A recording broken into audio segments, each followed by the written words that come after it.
Bonsoir tout le monde, bienvenue sur C8, bienvenue dans Voyage au bout de la nuit. Je suis très heureuse de vous retrouver ce soir pour une lecture toute particulière, puisque j'ai le plaisir de lire avec vous, ça commence bien, avec vous ce soir des poèmes.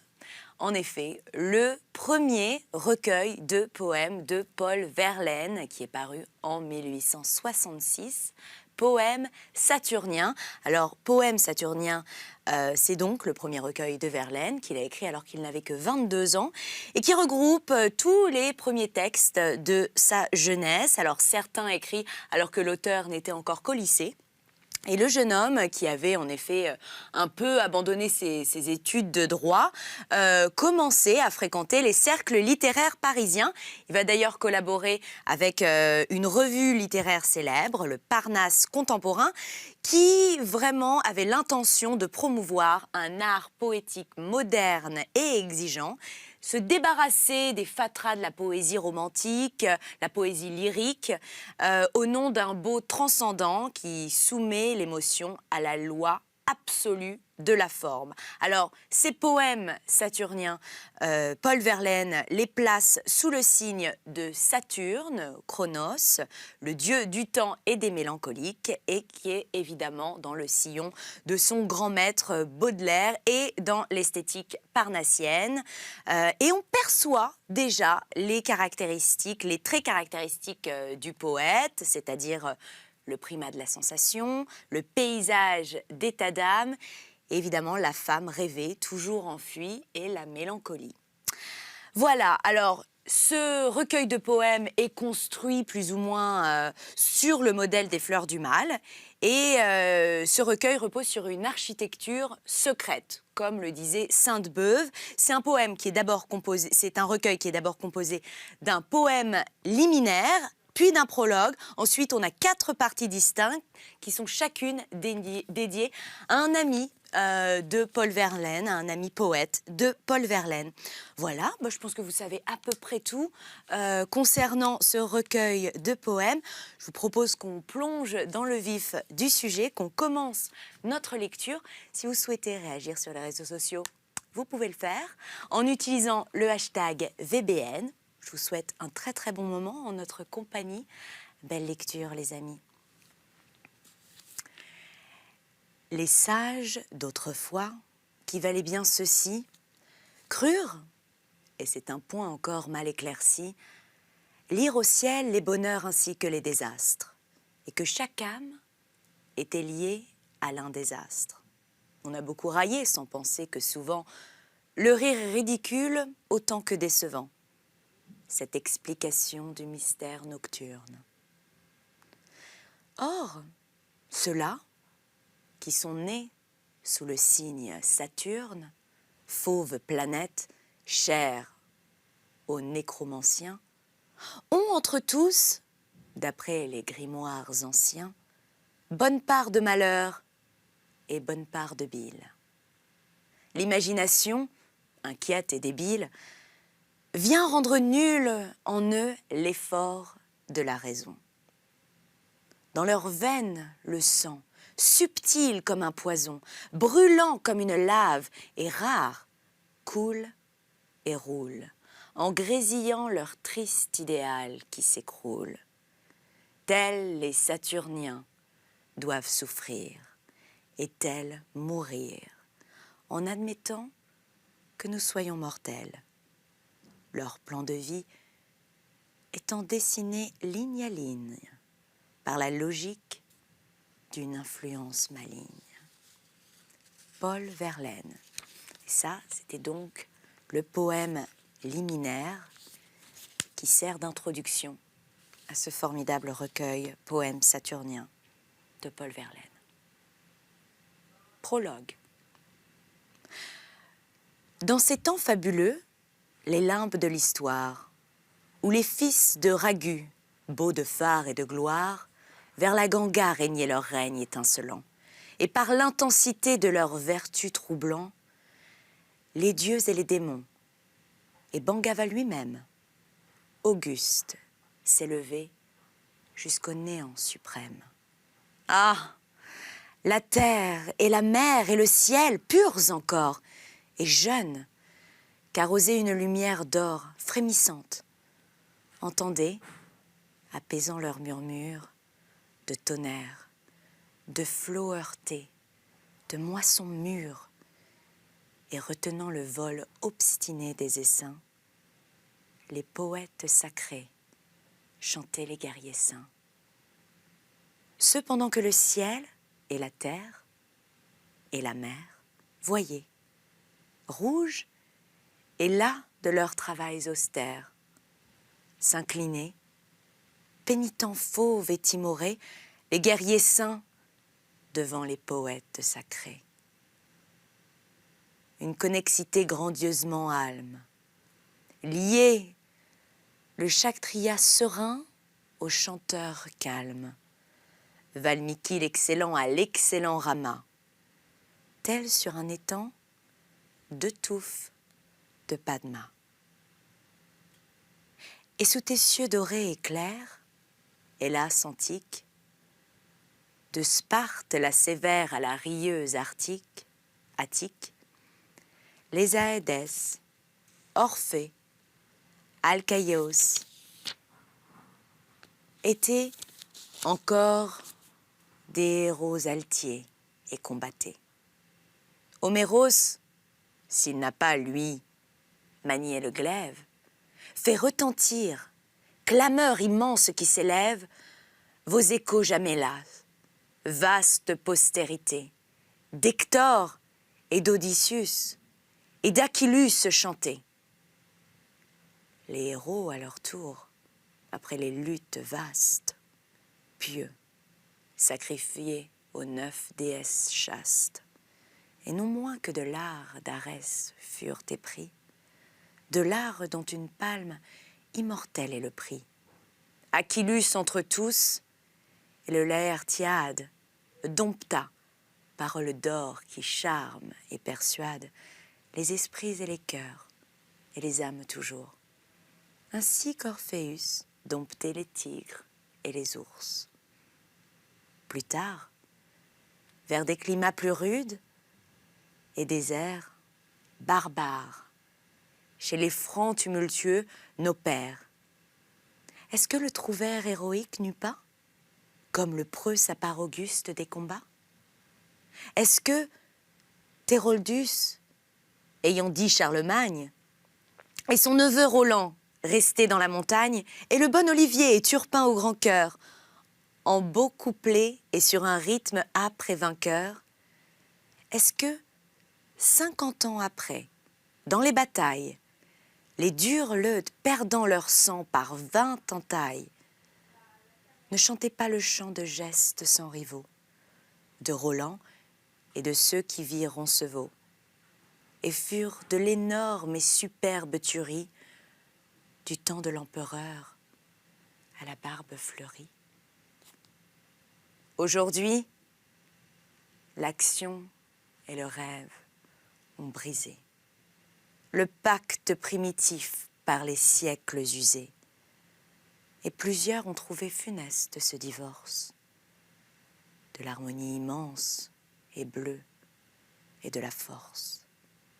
La force qu'autrefois le poète tenait en bride, blanc cheval ailé qui rayonnait. La force maintenant, la force, c'est la bête, féroce, bondissante et folle et toujours prête à tout carnage, à tout dévastement, à tout engorgement, d'un bout du monde à l'autre bout. L'action qu'autrefois réglait le chant des lyres, trouble, enivré, en proie aux 100 000 délires, fuligineux d'un siècle en ébullition. L'action à présent. Oh, pitié.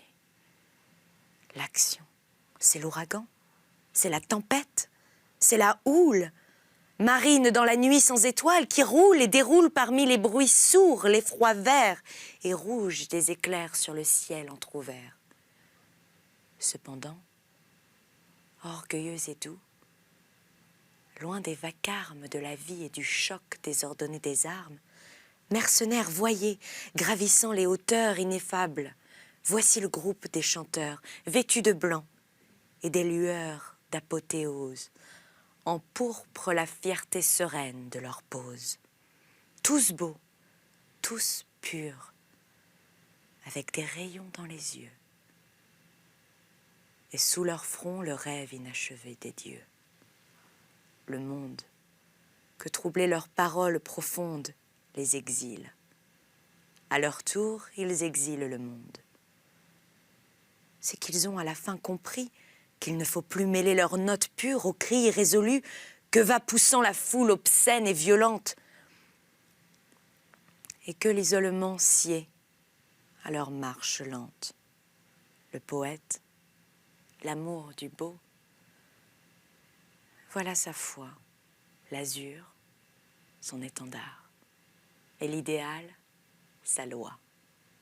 Ne lui demandez rien de plus, car ses prunelles, où le rayonnement des choses éternelles, a mis des visions qu'il suit avidement.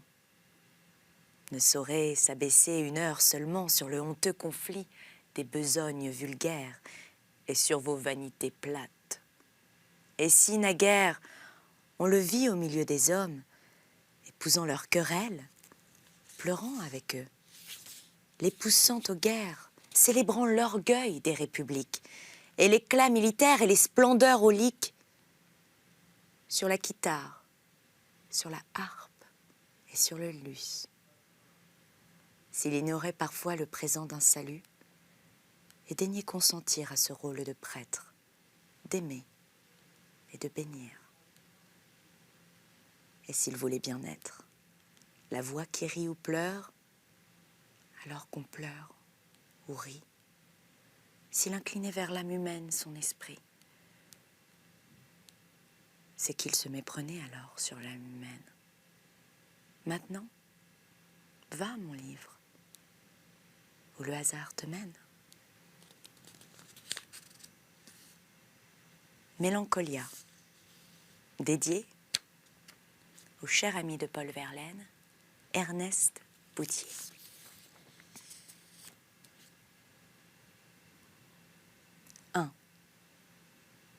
Résignation. Tout enfant, j'allais rêvant Koh-i-Noor, somptuosité persane et papale, Elia Gabal et Sardanapale. Mon désir créé sous des toits en or, parmi les parfums, au son des musiques, des harems sans fin, paradis physique. Aujourd'hui, plus calme et non moins ardent. Moi, mais sachant la vie et qu'il faut qu'on plie, j'ai dû réfréner ma belle folie, sans me résigner par trop cependant. Soit, le grandiose échappe à ma dent, mais fille de l'aimable et fille de la lie. Et je hais toujours la femme jolie, la rime assonante et l'ami prudent. 2. Nevermore. Souvenir. Souvenir. Que me veux-tu? L'automne faisait voler la grive à travers l'air atone, et le soleil dardait un rayon monotone sur le bois jaunissant où la bise détonne. Nous étions seuls à seuls et marchions en rêvant. Elle et moi, les cheveux et la pensée au vent. Soudain, tournant vers moi son regard émouvant, « Quel fut ton plus beau jour ?» fit sa voix d'or vivant. Sa voix douce et sonore, au frais timbre angélique, un sourire discret lui donna la réplique, et je baisai sa main blanche, dévotement.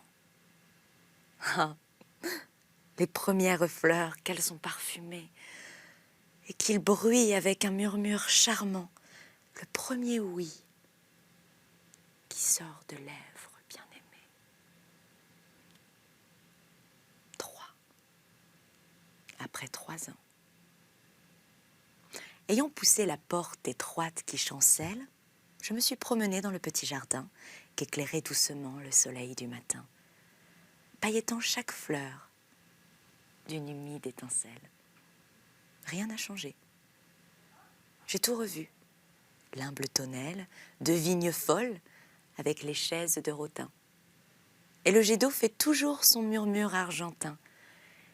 Et le vieux tremble sa plainte sempiternelle. Les roses comme avant palpitent. Comme avant, les grands lys orgueilleux se balancent au vent. Chaque alouette qui va et vient m'est connue. Même, j'ai trouvé debout la Véleda, dont le plâtre s'écaille au bout de l'avenue. Grêle parmi l'odeur fade du réséda. 4. Vœux. Ah, les Aristis, les premières maîtresses, l'or des cheveux, l'azur des yeux, la fleur des chairs. Et puis, parmi l'odeur des corps jeunes et chers, la spontanéité craintive des caresses. Sont-elles assez loin, toutes ces allégresses? Et toutes ces candeurs? Hélas, toutes de verre, le printemps des regrets, ont fui les nuits hiver. De mes ennuis, de mes dégoûts, de mes détresses. Si que me voilà seule à présent, morne et seule, morne et désespérée, plus glacée qu'un aïeul, et tel qu'un orphelin pauvre sans sœur aînée. Oh, la femme à l'amour câlin et réchauffant, douce, pensive et brune, et jamais étonnée, et qui parfois vous baise au front, comme un enfant. 5. Lassitude. Abatalas di amor campo de pluma. Gongora. De la douceur, de la douceur, de la douceur. Calme un peu ces transports fébriles, ma charmante. Même au fort du déduit parfois, vois-tu, l'amante doit avoir l'abandon paisible de la sœur. Sois langoureuse, fais ta caresse endormante, bien égaux tes soupirs et ton regard berceur.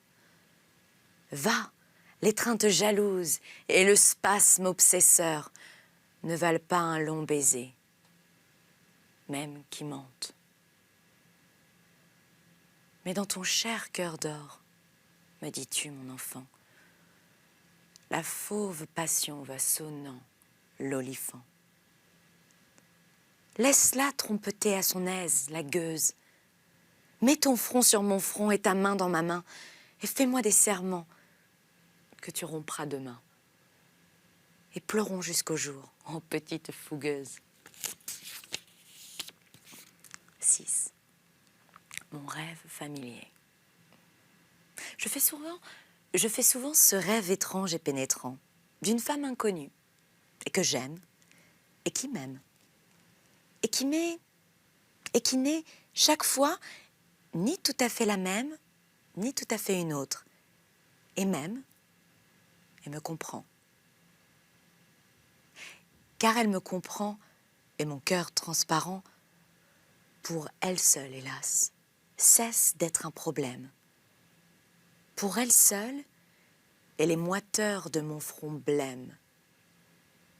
Elle seule laissait rafraîchir en pleurant. Est-elle brune, blonde ou rousse? Je l'ignore. Son nom? Je me souviens qu'il est doux et sonore, comme ceux des aimés que la vie exila. Son regard est pareil au regard des statues. Et pour sa voix, lointaine et calme est grave. Elle a l'inflexion des voix chères qui se tuent. 7. À une femme.